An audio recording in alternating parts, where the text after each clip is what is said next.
अस्सलाम वालेकुम guys, welcome to my YouTube channel. आज का जो हमारा टॉपिक है वो है डीग्लूटिनेशन और स्वेलिंग। हमने जीआईटी की प्लेलिस्ट स्टार्ट की हुई है फिजियोलॉजी की, उसके अंदर हमारा ये टॉपिक हम पढ़ रहे हैं। बेसिकली जो हमारे पास स्वेलिंग होती है या डीग्लूटिनेशन होती है, उसके 3 फेजेज़ होते हैं। ओरल फेज़ होता है, फेरेंजियल फेज़ होता है और इसोफेजियल फेज़ होता है। हम इस वीडियो के अंदर हम तीनों फेजेज़ को डिस्कस करेंगे। सबसे पहले हम ओरल फेज़ की बात कर लेते हैं। ओरल फेज़, ओरल कैविटी जो होती है हमारी, बेसिकली उसकी बाउंड्रीज़ देख लेते हैं। ओरल कैविटी की जो एंटीरियर साइड होता है वहाँ पे ओरल वेस्टिब्यूल्स प्रेजेंट होते हैं। इसके अलावा जो पोस्टीरियर बाउंड्री होती है वहाँ पे पैलेटो ग्लोसल आर्च प्रेजेंट होता है हमारे पास ओरल कैविटी के अंदर। और साइड पर हमारे पास चीक्स वगैरह की जो है मसल्स वगैरह प्रेजेंट होते हैं। हमारे पास मसल्स इन्वॉल्व होते हैं मूवमेंट के लिए, लाइक ओपनिंग और शूइंग के लिए।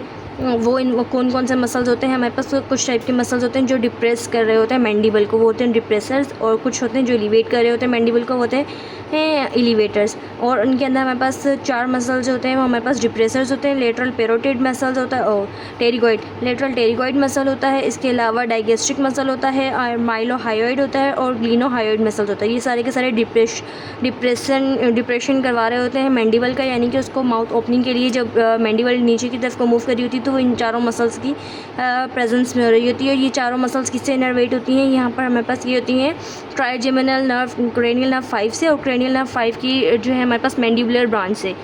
क्रेनियल नर्व 5 को हम ट्राइजेमिनल नर्व भी कहते हैं। और इसकी फर्दर 3 ब्रांचेज होती हैं, उसमें से थर्ड नंबर वाली ब्रांच होती है मैंडिबुलर ब्रांच, वहाँ से ये इनर्वेट हो रहे होते हैं। इसके अलावा जो ग्लिनोहायोइड मसल होता है, ये बेसिकली सर्वाइकल प्लेक्सिस की C1 रूट से जो है नर्व आ रही होती है, वो इस वाले मसल को स्टिमुलेट करती है ताकि ये कॉन्स्ट्रैक्ट हो, और कॉन्स्ट्रैक्ट होने के या कॉन्ट्रैक्ट करे तो कॉन्ट्रैक्ट करने की वजह से हमारे पास माउथ ओपन हो जाए। इसके अलावा मैंडिबुलर एलिवेटर्स हमारे पास हो जाते हैं, मेसिटर्स हो जाता है और टेम्पोरोलिस हो जाता है, और तीसरा होता है मीडियल टेरिगॉइड मसल। और ये तीनों के तीनों हमारे पास सेम ट्राइजेमिनल नर्व 5 से, मतलब जिसे क्रेनियल नर्व 5 भी कहते हैं, वहाँ से स्टिमुलेट हो रहा था। और उसके भी कौन से पार्ट से? मैंडिबुलर डिवीजन से या मैंडिबुलर नर्व से। ओके, अब हमारे पास दूसरा प्रोसेस होता है मैस्टिकेशन प्रोसेस। मैस्टिकेशन प्रोसेस के अंदर हमारे पास कौन कौन से मसल इन्वॉल्व होते हैं? मैस्टिकेशन बेसिकली क्या होती है? च्यूइंग होती है ना, कि हम जो हमारे पास हमने फूड वगैरह को लिया है अब उसको तीत की मदद से उसको च्यूइंग करना, तो ये हमारे पास मैस्टिकेशन प्रोसेस कहलाता है। उसके अंदर हमारे पास लेटरल टेरिकॉइड मसल इन्वॉल्व होता है और मीडियल टेरिकॉइड मसल इन्वॉल्व होता है। इसके अलावा टेम्पोरलिस भी होता है और मेसिटर भी होता है। ये चारों के चारों हमारे पास क्या होता है? ये मसल ऑफ मैस्टिकेशन होते हैं।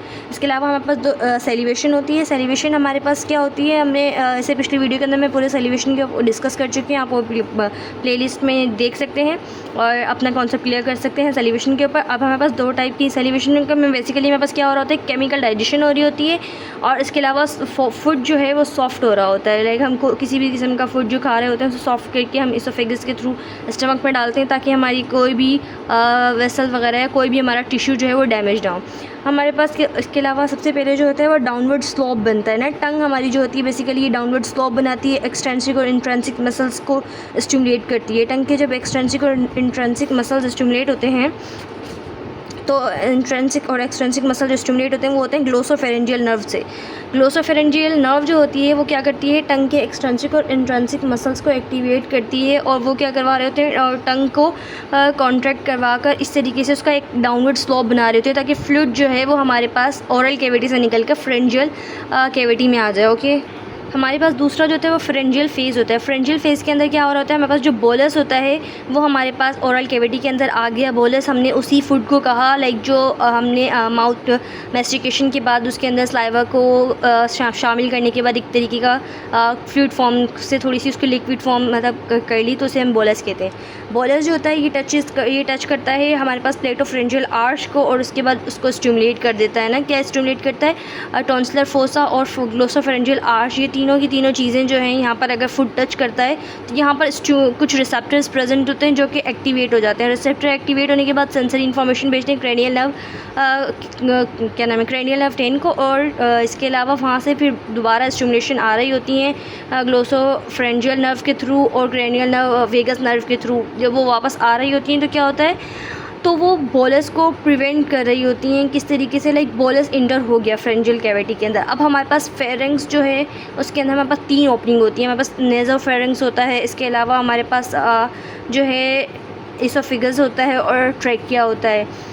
तो ये किस तरीके से प्रिवेंट करता है? फूड जो है वो नेज़ोफेरेंक्स में नहीं जा पाता। तो हमारे पास सबसे पहले क्या होता है? क्रेनियल नर्व जो हमारे पास वेगस नर्व होती है 10, वो हमारे पास यूवुल्वा जो होता है हमारे पास बेसिकली जो माउथ कैविटी के अंदर इस तरीके से हमारे पास ये हमारी माउथ कैविटी है, यहाँ पर इस तरीके से नज़र आ रहा होता है। यहाँ पे ये हमारी टंग है।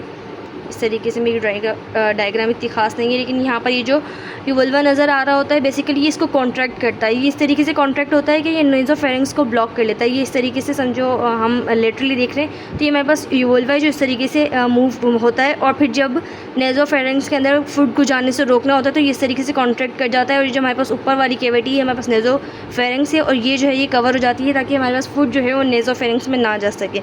इसके अलावा ये एलिवेट कर देता है सॉफ्ट पैलेट को। हमारे पास सॉफ्ट पैलेट जो होता है हमारे पास वो एलिवेट हो जाता है इसी तरीके से।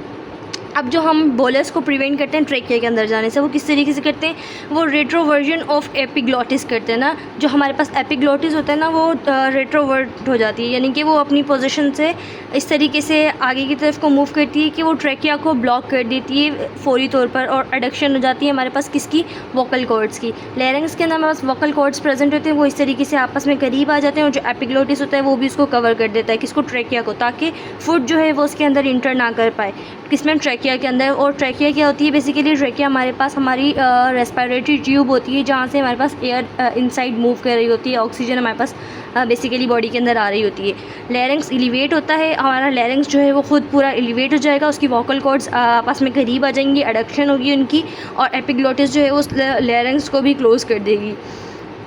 मूव्ड एंटीरियरली, एलिवेट होने के साथ साथ हम जब जो मूव करेगा वो एलिवेट मतलब वो आगे की तरफ को पुश करेगा ना, किसको, लैरिंक्स जो है अपने आप को, ताकि फूड जो है वो डायरेक्टली सिर्फ और सिर्फ उसमें जाए ना, इसोफेगस में जाए, वो ट्रेकिया में ना मूव करे इस वजह से। और इसोफेगस जो है वो रिलैक्स हो जाएगा टू स्टार्ट पेरिस्टाल्सिस।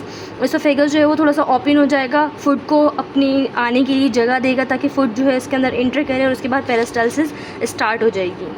जो कि फेरेंजियल फेस के अंदर हमारे पास पेरिस्टाल्सिस स्टार्ट हुई थी, वो पेरिस्टाल्सिस कंटिन्यू रहेगी इसोफेगस थ्रू आउट इसोफेगस के अंदर, और इसोफेगस के अंदर ये प्राइमरी टाइप की पेरिस्टाल्सिस होगी। सही है, जो फेरेंजियल पेरिस्टाल्सिस थी वो हमारे पास प्राइमरी पेरिस्टाल्सिस थी। इसके अलावा कुछ स्ट्रेच रिसेप्टर्स होते हैं जो कि एक्टिवेट करते हैं इंटेरिक नर्वस सिस्टम को।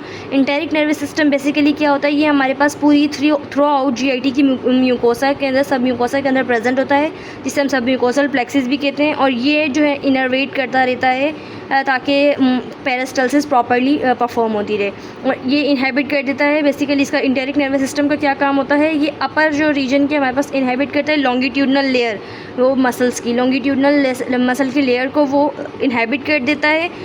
इस इनहेबिट करने की वजह से वो जो है वो थोड़ी सी क्या नाम है, रिलीज़ हो जाती है। और इसके अलावा स्टिमुलेट कर देता है किसको, सर्कुलर लेयर को। सर्कुलर लेयर जो है वो कॉन्स्ट्रिक्ट होना स्टार्ट कर देती है, लॉन्गिट्यूडनल लेयर जो है वो रिलीज़ होती है, और इसी तरीके से अपोजिट होता है। अप साइड पर जो है ना, मतलब फूड है इस तरीके से। बेसिकली यहाँ पर मैं आपको बताती हूँ, ये हमारे पास जो है ये हमारे पास एसोफेगस है, यहाँ पर हमारे पास बोलस प्रेजेंट है।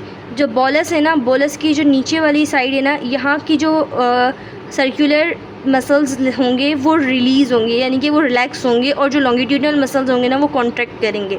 और बेसिकली इस फुट के ऊपर वाली रीजन के अंदर जो सर्कुलर मसल्स हैं वो कॉन्स्ट्रिक्ट हुए हुए हैं, तो वो कॉन्स्ट्रिक्ट कर रहे हैं एसोफेगस को, और जो लेटरल वाले मसल्स हैं वो रिलैक्स हुए हुए हैं। यहाँ पर कौन से मसल्स रिलैक्स हैं, यहाँ पे सर्कुलर मसल रिलैक्स है, और ऊपर जो है वो सर्कुलर मसल कॉन्स्ट्रिक्ट है। बेसिकली इसी तरीके से हमारे पास पेरिस्टाल्सिस पूरी प्रॉपर्ली मूव कर रही होती है एसोफेगस से लेकर थ्रू आउट GIT। और हमारे पास जो है इस तरह की जो पेरिस्टाल्सिस होती है जिसके अंदर कॉन्स्ट्रिक्शन वगैरह हो रही होती है, वो हमारे पास सेकेंडरी पेरिस्टाल्सिस होती है। Okay, thank you so much guys. अगर वीडियो अच्छी लगी हो तो प्लीज़ लाइक, कमेंट, सब्सक्राइब करें, और अपने दोस्तों को भी ये लेक्चर सेंड करें। Thank you so much guys.